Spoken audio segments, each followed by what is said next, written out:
Welcome, Bloomers in the Garden. I'm Len Schroeder. And I'm Julio Zamora. This week, it's the early show. Everything is about early plants. In our first segment, we're going to talk about early types of flowering trees.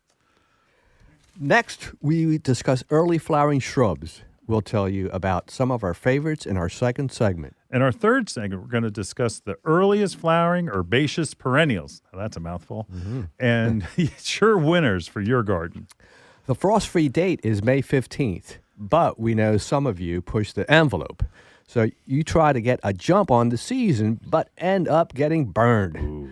Yep, we're going to tell you what vegetables and cool season flowering annuals you can plant now with little worry about the weather. Listen in during our fourth segment. Sal from Jersey sent us a text asking about what weed killer he should use and asked how to use it. We have the answers in our final segment. So stay tuned, and we'll be right back in the garden right after these messages.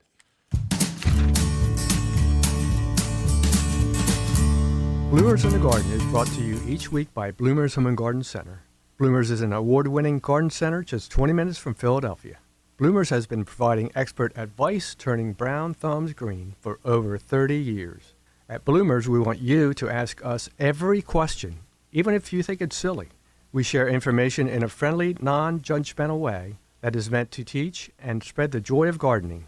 Visit Bloomers Home and Garden Center in Washington Township, Gloucester County. For directions, go to bloomers.com, and we'll see you in the garden. Hi, this is Len Schroeder from Bloomers in the Garden. Do you have a landscape, garden, or plant question? If so, call or text us using the Bloomers in the Garden hotline. Dial 609-685-1880. That's 609-685-1880. Don't be shy. We want to hear from you. Call or text us and let us know what problems you're facing. Let us know how we're doing. Call or text 609-685-1880. If we use your comment on the air, we'll send you a free Bloomers t-shirt. Call or text us at 609-685-1880. That's 609-685-1880. And we'll see you in the garden. Fertilum's azalea and evergreen food plus systemic insecticide 915-3 contains 5 micronutrients which are designed for azaleas and evergreens to provide the proper nutrients and producing stunning green leaves and essential new growth while protecting the plant from damaging insects for up to 8 weeks. Fertilum's azalea and evergreen food contains 9% nitrogen for green growth, building bigger stems and leaves, 15% phosphorus for root growth and increased flower production, 13% potash to promote vigorous growth so plants are better able to resist disease and cold. The micronutrients are the icing on the cake to enhance further growth, strengthen, and beautify color. Tired of seeing your plants prematurely drop their leaves, the flowers disappear? Fertilum's Azalea Evergreen Food plus Systemic Insecticide 915-13 contains an easy-to-apply insecticide that keeps your azaleas and evergreens looking great all year long. Those hungry insects do not have a chance. Apply in spring before buds sprout and continue throughout the season as indicated on the label growing guide. Fertilum's Azalea and Evergreen Food plus Systemic Insecticide 915-13 with micronutrients is a must for the passionate azalea and evergreen grower to help produce that beautiful abundance of color and fantastic fragrance everyone will love. So next time you visit your favorite garden center, pick up Fertilum's Azalea and Evergreen Food plus Systemic and expect to have the best looking shrubs in the neighborhood. Well, the first signs of spring are here. Yay! The trees are bursting with flowers. You know, in Washington, D.C., with the flowering cherries, they have a timetable. It's like, all right, peak season for the cherries are, this time. And that they're ornamental cherries that were donated by Japan as a gift of friendship. And it's not like, 100. I think it was over 2,000 cherries that they donated. It's ironic. The first time they did it, the Department of Agriculture inspected them, full of insects. They had to burn them. No. They had to burn them because Japan, you think about it, I guess it was 1912, somewhere around there, that's when all this was happening. Right. And that Japan was closed off society. And it all started because an American went over there and saw them and it's like, wow, they're beautiful, and wanted to buy them and bring them back. and that then the first lady that was President Taft was there at that time, got involved, and it ended up where it wasn't until March 27th that just passed. It did, yeah. It just passed. That's pretty interesting. It is pretty awesome. March 27th, 1912, that the First Lady and the Japanese ambassador planted their first tree. Oh, wow. and that what's even more amazing is that those trees that they planted are still there. Oh, that's awesome. That are still there. So, and it's like at the time it was like, what's the big deal? Yeah. But now it's become big time. It's amazing. I always wondered, it's like, okay, so they've been there a long time, but what happened like World War II? Oh. It turns out that it was December 10th, 3 days after the bombing of Pearl Harbor, 4 trees were chopped down in Somebody, retaliation, and they never caught the guy that did it or woman that did it. Who knows? Who knows who did it? Huh? But again, they no longer said that they were the Japanese cherries. They said they were Oriental cherries. Right. Gotcha. But afterwards, that now they still are Japanese cherries, and they are that representative gift of friendship. Yeah, that's great.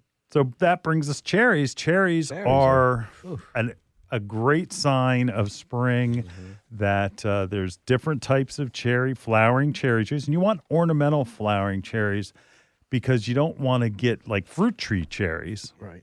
Because they don't necessarily make the best. Let's say, like if you can plant a Yoshino cherry, which is white, and that's what's around Washington. And you can plant like a Kwanzaa cherry, and that's beautiful. A double pink, which to me is the most beautiful. It is beautiful. And that you can plant them as a street tree. And you can plant them in your yard. They do great. Yeah. Cherries are one of those things that is hard to go wrong because there aren't a lot of insect and disease issues. So if you want an early flowering tree, you can't go wrong with a cherry. Yeah. But the list is pretty long. It is. Amelancher. It's funny. This is one thing where Amelancher, it sounds really fancy. That's a Latin name. So you go into your local garden center and you say Amelancher. It's like, oh. Ooh, well, I'll tell you. But it's really serviceberry. Yeah. So serviceberry, it get a purple berry on it in the fall when it gets its berry and the birds eat it. And then they poop on your car. It's that thing that turns, that is can't get it off. Is that white and purple stain on your car? Yeah.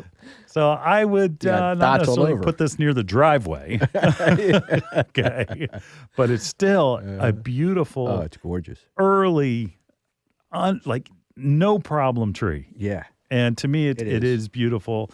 And I personally like the berries. I like birds, and it's one of those things where you can feed your outdoor pets. Sure. Great pollinator. Yeah. And pretty versatile. Yeah. Great pollinator. And bees and the pollinators that are out now, they're hunting for things. Oh, yeah. You look, like I think we had pansies outside now, and we have some other early perennials. We're going to talk about perennials in a little bit. But the bees are looking for something to get nourishment from and to get started. So sure, this is a great plant to have. Yeah, because there's not that much flowering. No, there isn't. How about red buds, Julio? Do you like red buds? I love red buds. I mean, to me, that's right at the top. There you go. Yeah, I love that one. There are a number of new introductions of red buds. Red buds used to be just red buds. That's it. Right? And the botanical is Cercis, Cercis. But it used to be a green leaf, and it used to be a purpley pink flower that would trace the branches of the tree, and it still does. It does, yeah. So it kind of outlines each branch with a flower. So it's not like where it looks like a big puffball in the sky. It actually looks as if somebody traced it with a little bit of paint all over. It looks very cool. Awesome? Yeah. Very cool. And that the new introductions are a yellow leaf with a little bit of orange in it. And forest pansy's now old. It's an old introduction. where Classic. right, where again it's got the purple foliage. Yeah, that's and awesome. that it does pale off a little bit to like a bronze. Bronzy? It's like a greenish purple, Yeah. and a lot of plants do that. But again, it's great flowers, and it just is something that will be a good contrast in the landscape. It is, yeah, isn't it? Yep. Yeah. And you know what I like about the leaf? It's like What? heart-shaped. It is. Yeah. It is. It's pretty. It is. Yeah. That's it. It's just plain nice. It doesn't Yeah. get real Doesn't big. get real big, yeah. You know, it's not something that's going to get 40 foot tall. No. And it's not, I can't say it's like really, really full of leaves either. I mean, No. you know, you always can see where the branches are. You can see the branching of the tree, and the actual, the branches themselves have a nice bark to it. Oh, yeah. Very smooth. Yeah. Very smooth bark. Very smooth, yeah. Very nice. Good plant. You know, before you go Lavender on, twist. Yeah, go yeah, ahead. that one right there is my favorite. Tell me. Yeah, What's a the lavender twist, the Julio? lavender, it's more of a drooping, you know, weeping kind of a plant and tree. And what it does, it doesn't get as tall as the eastern redbuds. You know, No. they're about 8 foot tall. Yep. You know, about 6 wide. You know, and so if you like, you know, something smaller for your front garden, that would be a great plant to have. Yeah.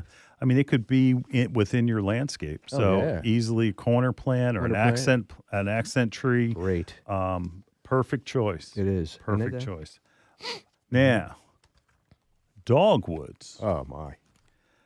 I have an issue with some of I have a hard time recommending the dogwood that flowers early.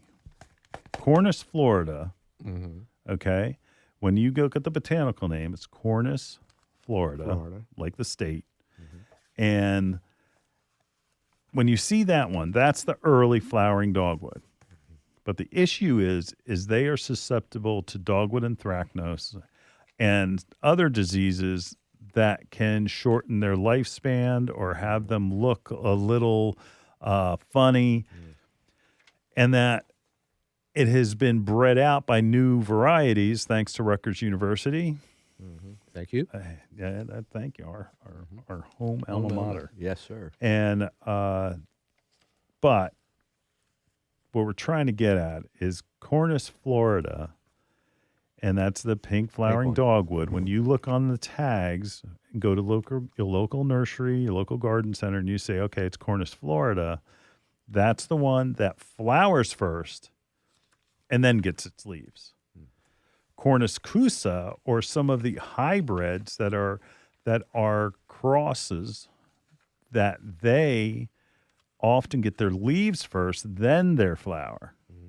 So I don't want you to think that like, oh, all dogwoods flower early, because they don't. They don't. How about The Kusa varieties do not. But there are tremendous amount of varieties of dogwoods that are out there. And again, the Cornus Florida, if I wanted a dogwood that flowered early, I would still plant one personally. You would? I would. Okay. I would. If I wanted that early color and had a landscape spot that it needed that, I'm not afraid of that disease. The disease. Okay. Dogwoods you can handle offer it. so many things. First of all, they do. Some varieties get berries. They have a great fall color. Like there's a variety called Cloud 9 that has a great like orangey fall color. Cherokee Brave is another, and these are all Florida varieties. Also has like an orange-red fall color, and it's that traditional dogwood flower that you always picture. Yeah. Now, a little folklore. I sent you and Aaron. Did you get my text about the inkberry? Yes, I did. About soldiers during the Civil Yeah, War. Nice history lesson there, Len. Soldiers during the Civil War used inkberry Inkberry. to use as ink to write to their families back home.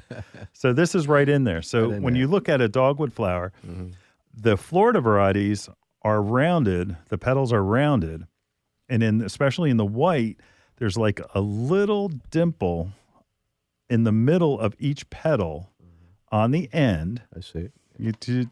And that is a representative of a rust mark to where the nails went in to Jesus's hands and feet. Wow. So How about that? anyway, That's I didn't make it up. No. It's but it is folklore. Okay. Okay. So again, it's a little different flower than Kusa varieties that leaf out first and then get their flowers because their flowers are pointed, that they're more of a star. And there are lots of varieties out there.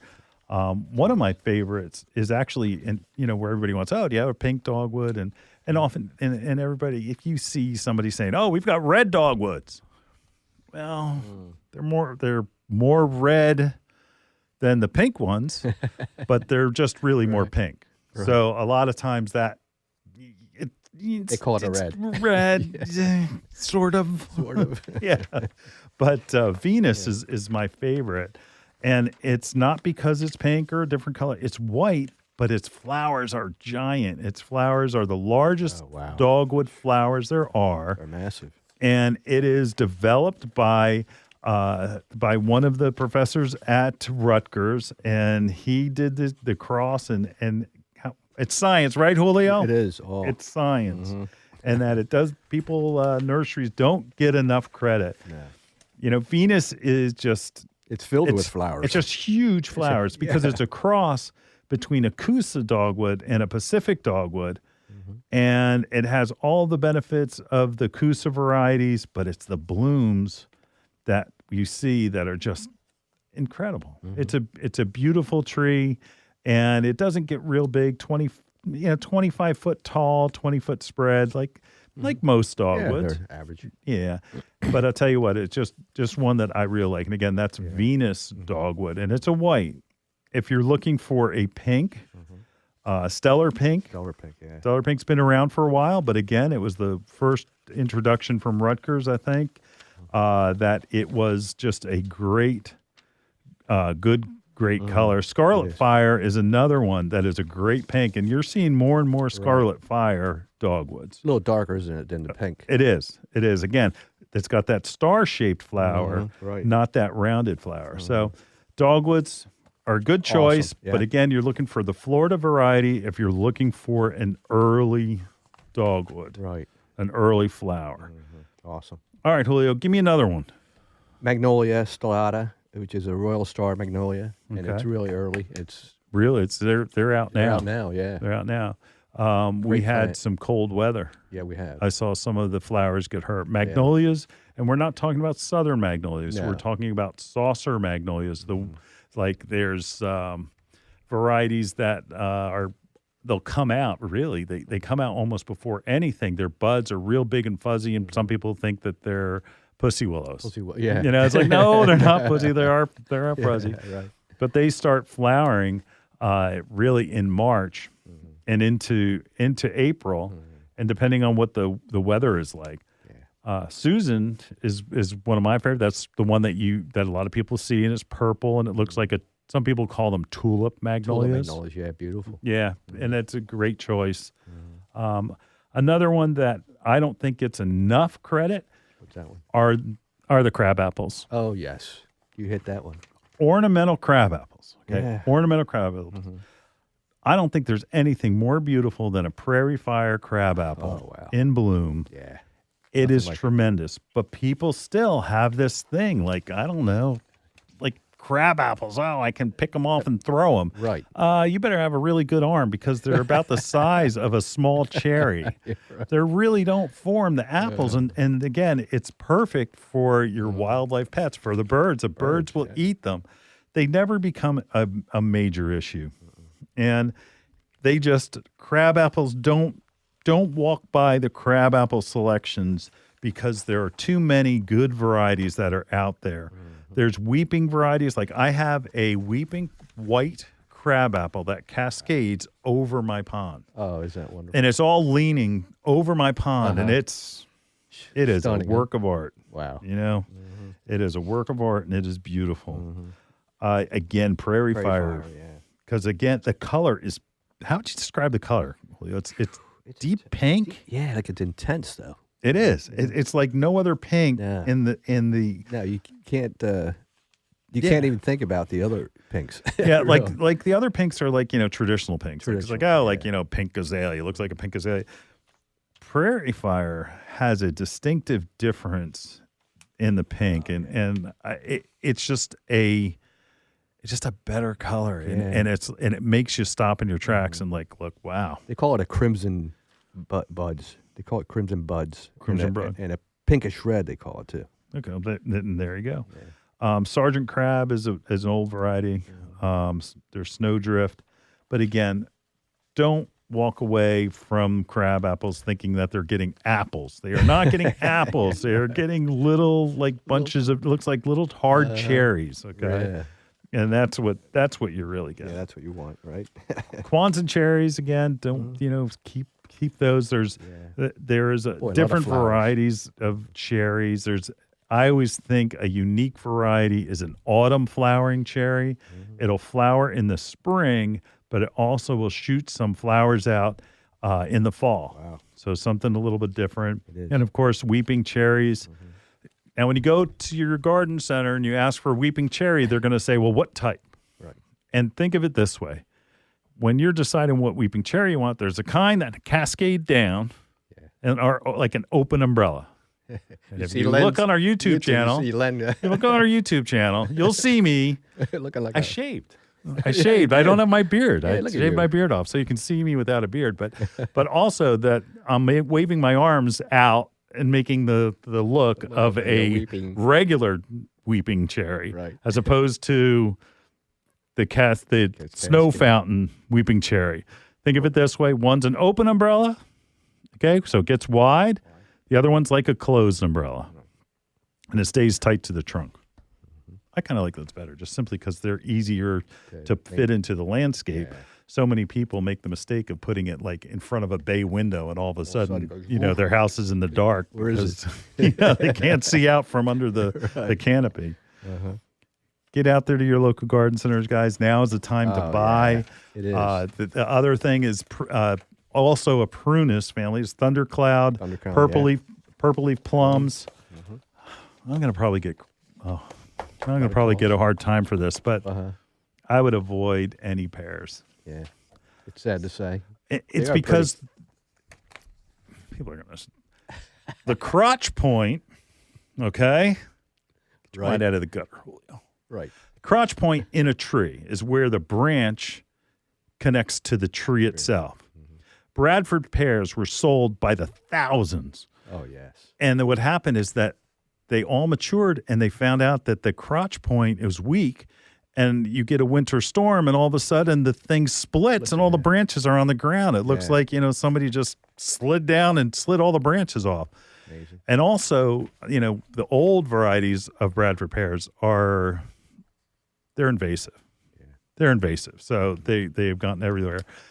There's a couple of varieties that are real upright in the pears and that their crotch point is easier to handle, but they don't look like that old spade shape of the old Bradford pear. So there's too many other good plants. They are. Wow. We are. Oh, look at the time, Julio. Oh, my gosh. We should have gotten off 10 minutes ago. I know. All right. We've got to take a break, and we'll be right back with early flowering shrubbery. We'll be back in the garden right after this.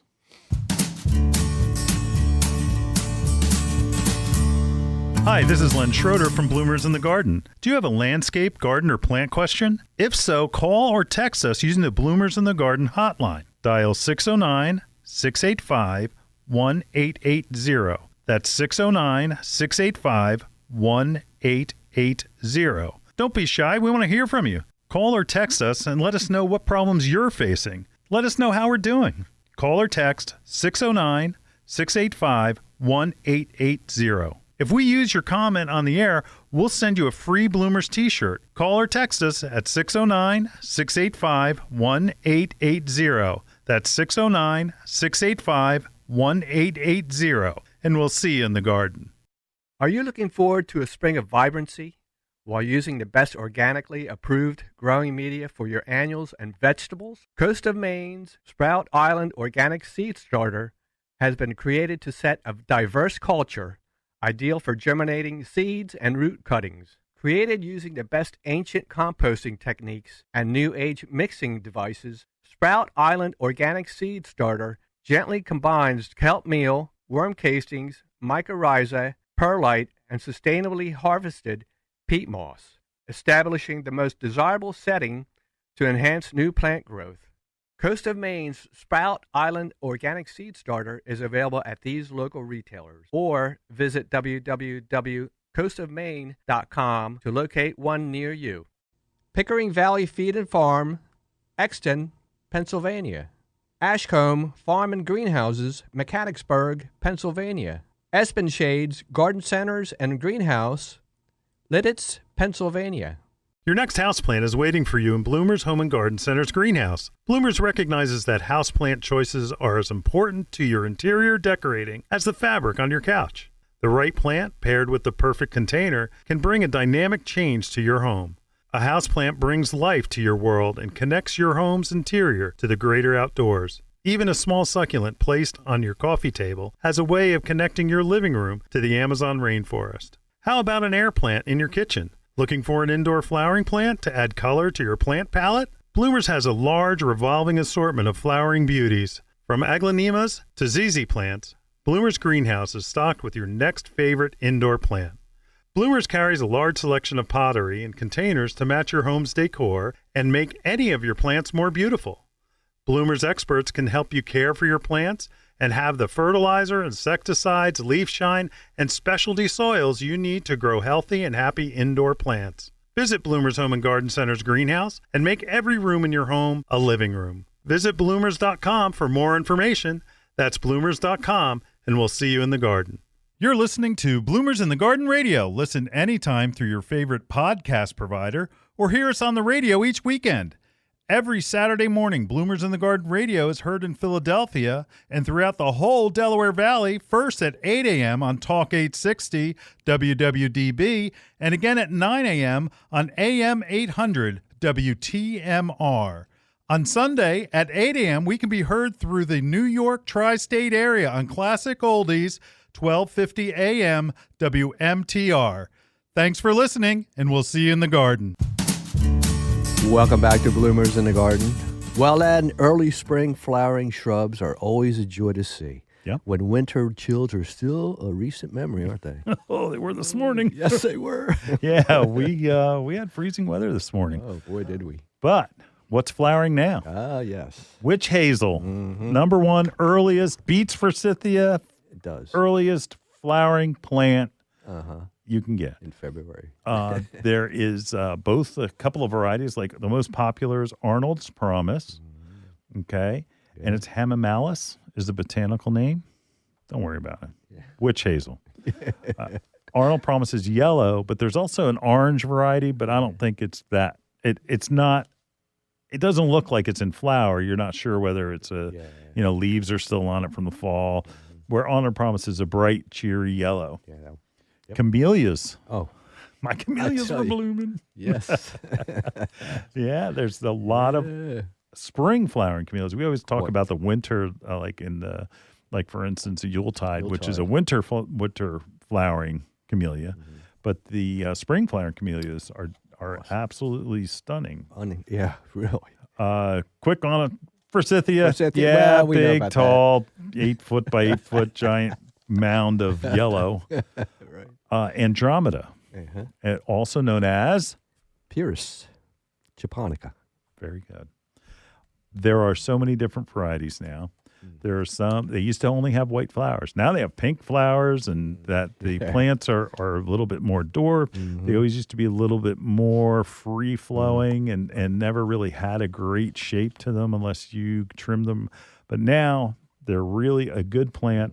But if you buy an Andromeda, I want you to make sure that you buy a systemic fertilizer, because I can guarantee you they are going to get lacebug. And you may never know it, because they basically, like, it's small, tiny, itty-bitty holes. Remember dot matrix printers? Aaron and I were talking about dot matrix, where it's actually dots of ink that make the that's what lacebug does. Little dots of white, because that's where they're sucking the juices out of your plant. and it no longer can produce the amount of food to support the plant, and it can kill it. So just get a systemic and spray your Andromeda, and you might as well spray your azaleas and everything else too at the same time. Control's easy. It's easy to control. You just have to do it. So get out there and spray your. If you have Andromeda or Paris japonica, get out there and spray it today. There you go. Flowering quince. Oh boy, beautiful plant. Old plant. Yeah, beautiful. Flowering quince. And that hats off to Proven Winners. They have a couple of varieties in the Storm series. Very cool. Yeah, very cool. One's a coral. Yep, one is a coral and one's like a good red. Yeah, beautiful. Korean Spice Viburnum. Oh yes, another beauty. All right, let me digress. Daughter got her car. She had to pull in the driveway and pulled next to like where our car was. And I planted a Korean Spice Viburnum right where she would open her door. So every time it was in flower that she would smell the flower whenever she came home. Oh, I'll tell you what. Yeah, I'm a good dad. Right, Melissa? So anyway, it's not only flowers to see, it's to smell. There you go. And that is a really nice smell, too. And then we were talking about Daphne. Oh, Daphne. I love Daphne. You Daphne do. is my favorite plant. But the problem with Daphne is you get about 3 or 4 years out of it, and then you get some bizarre, crazy weather that's 0 degrees and it dies. It's a shame. But I love Daphne. Yeah, no. So if you're willing to tolerate that, get Daphne because you'll really like it while it's alive. PJMs, a type of rhododendron. Yeah. PJMs, purple, upright, more irregular growing, but almost like a coppery leaf color in the spring, goes eventually green. It's like an intermediate between an azalea, a PJM, and then you have a rhododendron. Right. So you're talking about 4 foot maybe, fits in the background of your landscape. So I would put it in like, say, you have your front plants and then you have your next row and your back row right in the middle. And spaced in there because it'll pop up, it'll flower, it'll do its thing, and then you just kind of look past it because it's just going to be like a green, like say part of the framing of the rest of the plants that are doing things. Wow. And of course, then we mentioned azaleas, right? Yeah. All right, here. This is your day for today's the answer is going to be what? Well, the answer is orange and yellow flowers. What is it? Deciduous azalea. Very good. Yeah. Also known as an X-berry azalea. Yeah, they're great, aren't they? They are. They're stunning. They are deciduous. So they have no leaves. Yeah. We often get people say, "My azalea has no leaves. It's dead." It's like, well, it's supposed to do what it's doing. So just relax. It's going to flower and be beautiful. Yeah. But the key is like all the other azaleas are going to be white, purple, pink, red, where these are orange and yellow. Yeah, beautiful. And they have bigger clusters of flowers. So good one. Yeah. Good one. How about... yes, razzleberry fringe flower. Yeah, that's pretty awesome, isn't it? They're pretty popular now. Kind of a burgundy leaf. Yeah. Loropetalum. Is that what it is? Right. Can I be honest? Go ahead. I hate them. Really? I just do. No kid. I just... Yeah. I don't know. I can't hate them. I do. Do you? Really? Because their flowers aren't like, a pretty petal. Hi, look, oh, cherry. Yeah, it looks like it's a string. That's why they call it fringe. I know. Hey, to everybody, it's up to you to but I would go out and take a look at them before you buy and it. whatever you think, because they're semi evergreen. Like we have one that's by my garbage cans again, because it gets closer and closer being ripped out and thrown away. Because the one that I have was I was an early adopter, right? I said, okay, the new plant out is something different. I put it in, and I was hoping it would stay small. And shoemaker syndrome. I'm too lazy to cut it back because it should be cut back really hard, and then it'll flush back out. And now it's like 5 foot by 5 foot. It's like you walk around it on the walk. So anyway, it does, and it does flower early, and it is a good plant. It is a good plant. But you don't like it. I've got problems. Right. All right. We're going to be right back in the garden. We're going to be talking perennials. Yes. Right after this. Hi, this is Len Schroeder from Bloomers in the Garden. Do you have a landscape, garden, or plant question? If so, call or text us using the Bloomers in the Garden hotline. Dial 609-685-1880. That's 609-685-1880. Don't be shy. We want to hear from you. Call or text us and let us know what problems you're facing. Let us know how we're doing. Call or text 609-685-1880. If we use your comment on the air, we'll send you a free Bloomers t-shirt. Call or text us at 609-685-1880. That's 609-685-1880. And we'll see you in the garden. Do you think you have insects eating away your nice, beautiful lawn? Fertilum's Bug Blaster Plus Above and Below is the product for you. Fertilum's Bug Blaster Plus Above and Below not only controls chinch bugs, which is a surface-feeding insect, but also controls grubs, which is a subsurface feeding insect. It does it all, guaranteed. When most homeowners see their lawn turning brown in the summer, they think grubs. Damage from the larva, Japanese beetle. But in many cases, it could be chinch bugs. Chinch bugs are hard to see because they are so small and you'd need to get down on your hands and knees to see them. If you misdiagnose your problem, Fertilum's Bug Blaster Plus Above and Below has you covered. The product will control both chinch bugs and grubs. This summer, control your pest problems with Fertilum's Bug Blaster Plus Above and Below. It also may be used in flower beds, on landscape ornamentals, trees, and shrubs. Fertilum's Bug Blaster Plus Above and Below will also control crane fly larvae, ants, mole crickets, sod webworms, bill bugs, and many more. Your property will be pest-free with Fertilum's Bug Blaster Plus Above and Below. So next time you're visiting your favorite garden center, ask for Fertilum's Bug Blaster Plus Above and Below and expect to have the best-looking lawn and landscape in the neighborhood. The Bird Sanctuary at Bloomer's Home and Garden Center is dedicated to the care and feeding of wild birds. We carry a flock of feeders like the Brome Squirrel-Proof Feeder, which has a lifetime guarantee. Brome makes fantastic feeders for frustrating squirrels and feeding songbirds. Bloomer's Bird Sanctuary has a vast selection of wild bird seed, suet, seed cakes, and mealworms. We carry Lyric, Coles, C&S, Pine Tree Farms, and our own line called Bloomer's Blend. Bloomer's Blend Songbird Magnet contains premium black oil sunflower, peanut splits, millet, safflower, and tree nuts. It's sure to attract the most colorful songbirds to your yard. Bloomer's Home and Garden Center is located in Washington Township in Gloucester County, New Jersey. Visit us online at www.bloomers.com. When you come in, ask for Shirley Spurbeck, Bloomer's Wild Bird Specialist. Mention you heard it on Bloomers in the Garden Radio, and we'll give you $10 off a 20-pound bag of Bloomer's Blend Songbird Magnet Mix. You're listening to Bloomers in the Garden Radio. Listen anytime through your favorite podcast provider or hear us on the radio each weekend. Every Saturday morning, Bloomers in the Garden Radio is heard in Philadelphia and throughout the whole Delaware Valley, first at 8 a.m. on Talk 860 WWDB and again at 9 a.m. on AM 800 WTMR. On Sunday at 8 a.m., we can be heard through the New York tri-state area on Classic Oldies 1250 a.m. WMTR. Thanks for listening, and we'll see you in the garden. First, when you think about developing a perennial garden, everybody in the sound of my voice, don't do it all at once, okay? You're going to want to, you go into the garden center and you see all these things in bloom, and it's like, oh my gosh, and you do your perennial garden.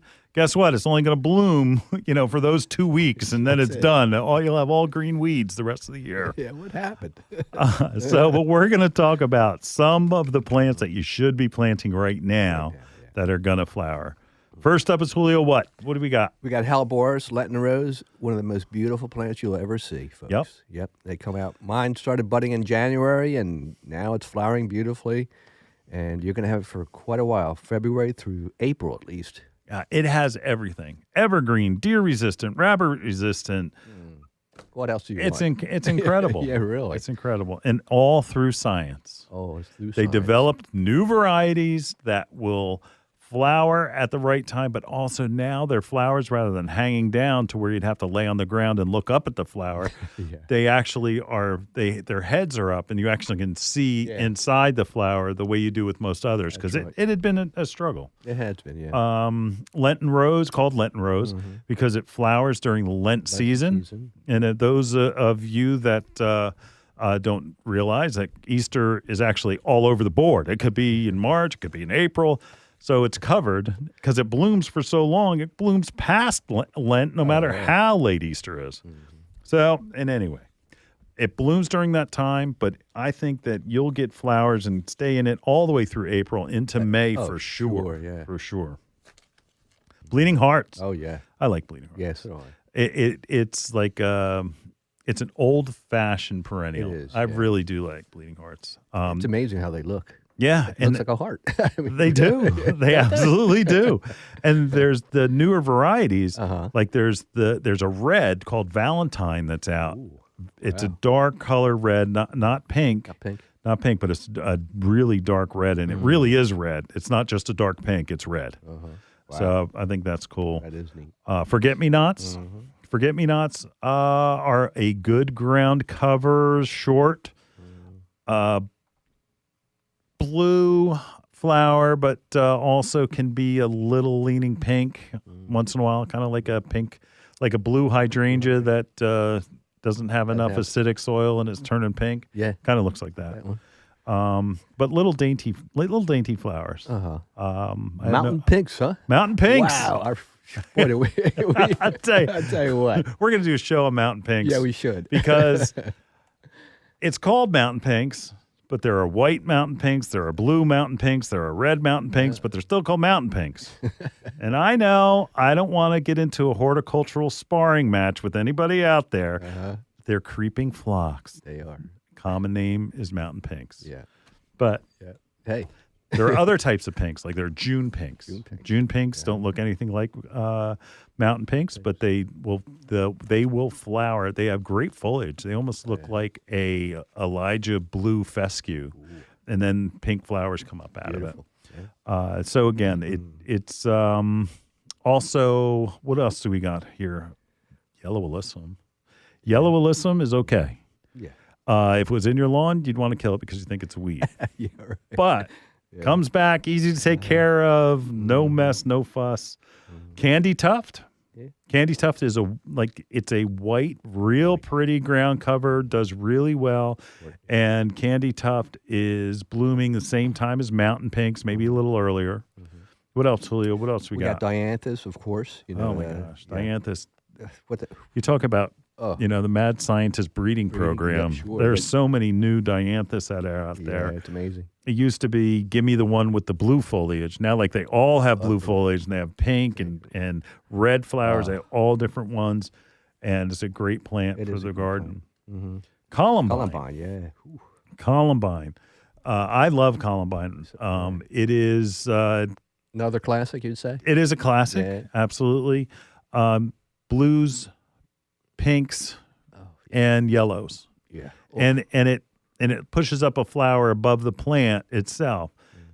Very pretty. And again, these are all early that are flowering now. The salvias, they're out. They're out. Again, blue salvia. They have. This is one where, like, this is a pink salvia. It's like, it's pinkish. Yeah. Leaning towards blue. Yeah, right. Anyway, but there is white salvia. I don't like the white ones, but anyway, but the blue ones are good. Good blue, because there aren't many blue flowers. No, really. there aren't. Heuchera, boy, timeless berry, though. Oh my gosh, that is a green. Here we go, throwback plant. Maybe I'm sentimental. It is a green-leafed heuchera. Wow. Not caramel, not red leaf, not green leaf. It's actually the traditional green-leafed heuchera. And it's also known as coral bells. And timeless berry have the coral bell flower. Wow. So it's being grown for the flower, not necessarily for the leaf, like all the other ones. Like when the other ones, like the red leaf ones, flower, it's like I'm cutting them off because they get up there and they turn brown. Yeah, but these are specifically for the flower. Yeah. GM.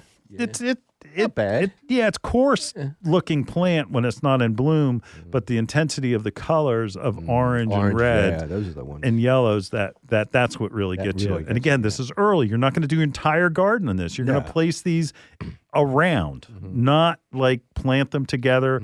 They're going to be separated, and you're going to have a lot of open space to fill in throughout the summer. So you got to plan this. You can't just Yeah, I mean, well, I disagree.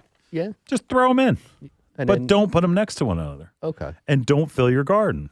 You think, okay, so span yourself like every 3 weeks. 3 weeks. Boom, boom, boom. Go back to the garden center every other week and get something and just put it in the garden. If it's blooming now, then it's going to be blooming in your garden then. Okay? Like, for instance, you're not going to see columbine in bloom in August. Right. You're not going to see, forget it. Bleeding hearts, No. maybe the old-fashioned variety, ever blooming, like with the ferny leaf, maybe. Forget-me-nots, no way. Creeping phlox, no way. Yellow alyssum, absolutely not. Now maybe salvia you might see later on. Salvia you'll see. Yeah. Because you know why? Salvia is one of those perennials you can cut back. Cut back, yeah. You cut it back real hard, and then it will flush out and it'll flower again. And most perennials are like that. Yeah. Catmin's another one you can cut. You can do that same thing, and that's our last one on the list for today. Catmint is a little softer appearance than salvia, but has that similar look. Spiky upright flower. Yeah. So yeah. Again, these are early flowering varieties that you put out now. This is time to plant them. That's right. Now's the time. It's good. The first ones that are going to greet you in the garden after the winter. So this is what you want to look for. Yeah, you got to come in now and make sure you take advantage of these because they're beautiful. Yeah, and also because they won't be around. That's right. If you go in August, even if you go in May, you might not see. You're going to get phlox, you're going to get like black-eyed Susans, you're going to get daylilies, but you're not going to get a lot of the early perennials. Yeah, some people walk in and go, hey, where's this? Yeah, it's like, well, you're sorry, missed it. That's right. Again. All right, we'll be back in the garden to talk about vegetables and early cool season flowering annuals. We'll be back right after this.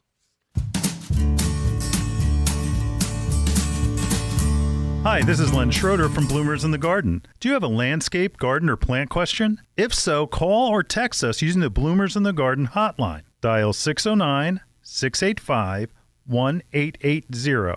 That's 609-685-1880. Don't be shy. We want to hear from you. Call or text us and let us know what problems you're facing. Let us know how we're doing. Call or text 609-685-1880. If we use your comment on the air, we'll send you a free Bloomers t-shirt. Call or text us at 609-685-1880. That's 609-685-1880. And we'll see you in the garden.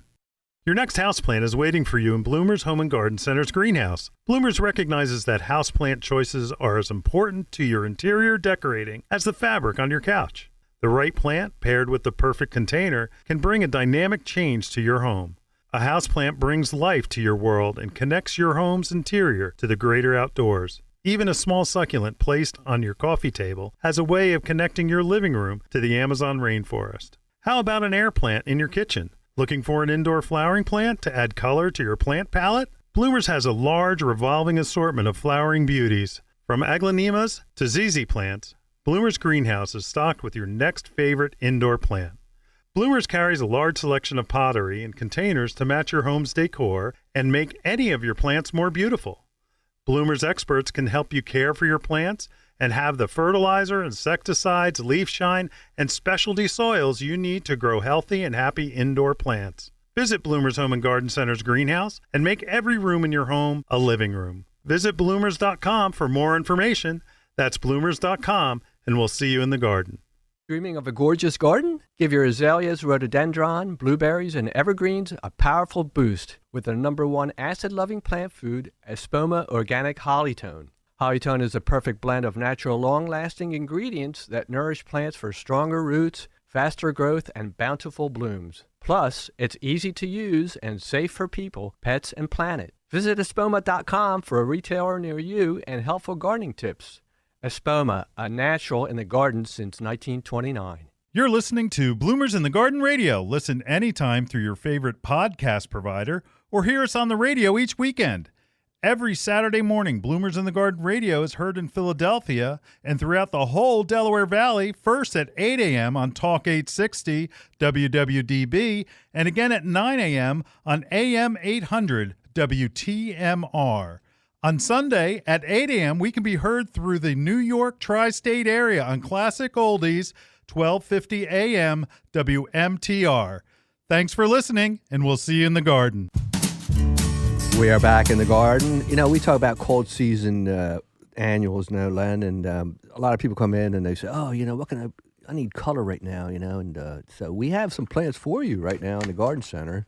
And, you know, don't think that there's nothing going on, because there is, isn't there, Len? There is. Well, here's the thing. Vegetables, like we talk about vegetables all the time. And you can do lettuce and cauliflower and broccoli, and there's plenty of things to do there. But annual flowering color that you'll have all summer, like some people will try to, I'm going to put my impatiens and begonias in, but they can't deal with it. But here's a list, and get your pencils out. Petunias absolutely can take cold weather. Okay.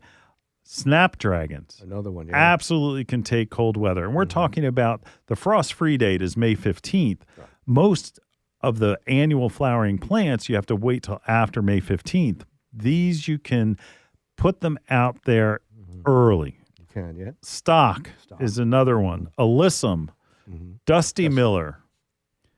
Verbena, early, but you just got to keep an eye on it. If we get weather that's going to be below 30, you need to put something over it. And honestly, like a sheet or even newspaper is better than, don't do plastic. Plastic transfers the cold. Yeah. Calibrachoa. That is one of the like proven winner hybrid plants. You can actually plant those. Marguerite daisies for sure. Bidens, yeah, I like them. Joe?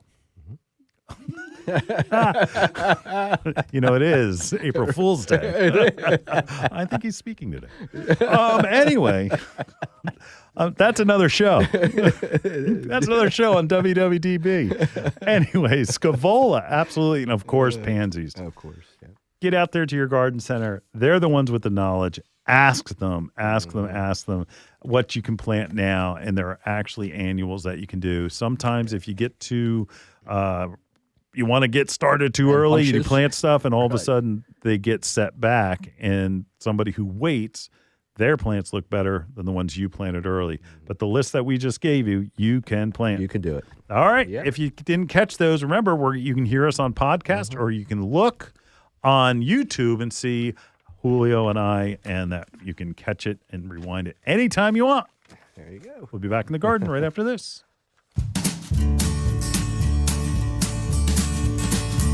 Hi, this is Len Schroeder from Bloomers in the Garden. Do you have a landscape, garden, or plant question? If so, call or text us using the Bloomers in the Garden hotline. Dial 609-685-1880. That's 609-685-1880. Don't be shy. We want to hear from you. Call or text us and let us know what problems you're facing. Let us know how we're doing. Call or text 609-685-1880. If we use your comment on the air, we'll send you a free Bloomers t-shirt. Call or text us at 609-685-1880. That's 609-685-1880. And we'll see you in the garden. You know, some of our most frequent questions revolve around organic container gardening for houseplants, annuals, and of course, vegetables.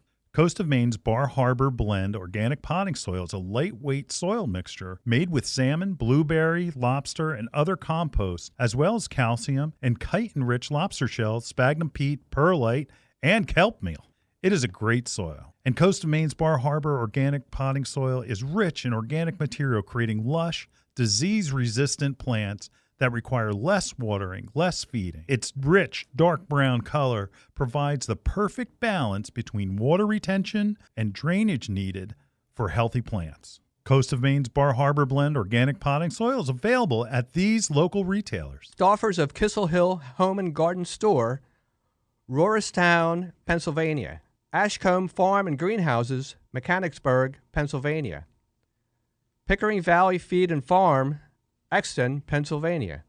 Wanting to up your game in the vegetable garden? With 90 years of organic gardening experience, the Espoma Company has you covered. Espoma Organic Garden Tone is not your average garden variety fertilizer. Garden Tone is especially blended for organic vegetable gardens. Its all-natural formula contains Biotone, a blend of organic ingredients that supplies essential nutrients for strong, healthy plants and mouth-watering vegetables. Its slow-release formula provides continuous feeding. The Biotone contained in Garden Tone is a combination of organic ingredients and beneficial microbes to help roots grow deeper and faster for bigger, more bountiful harvests. Garden Tone is simple to use and safe for people, pets, and the planet. No harmful chemicals or synthetic fertilizers are ever added. You can find Garden Tone at fine garden centers. Visit espoma.com to find a retailer near you. Garden Tone from Espoma, a natural in the garden since 1929. Julio, Yes. Sal texted the Bloomers in the right. Garden hotline. Hey, Sal. He's from Sal. Jersey, Yes, he is. just like us, and asked about controlling weeds. Here's his text. Hello, weeds are always a problem. What is the best weed killer and when is best to spray it? Thank you, Sal from Jersey. Sal, easy one. Yes. As long as the weeds are in your lawn area, okay, you're going to use Weed Beater Ultra from Bonide. That's Weed Beater Ultra from Bonide. The best thing about it is you can use it right now. It can be sprayed at 40 degrees or higher. And let's say 40 degrees and 80 degrees. You don't want to do it when it's real hot unless you do it at the end of the day.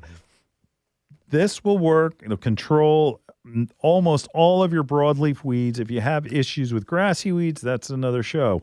But right now, that's what you want to use. And you can use a pump sprayer. And then you can also use a hose end sprayer. And that's the one that you connect to your hose. You put the chemical inside the little reservoir, and it creates a suction, and it sprays onto your lawn. I particularly like those. I would get two. One that's for weed killer and one that's for insecticide, so you don't cross-contaminate. That's what to do. And then the other one is if you are a non-selective, which it kills everything. Clean up. It's glyphosate.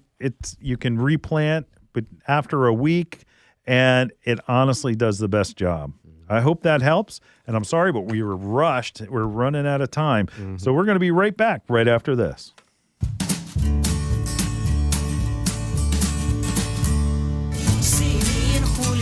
Julio, we are rushed. We are back. We are out of time. Yes. We're going to see you next week, the same time, right here in the garden. See you in the garden.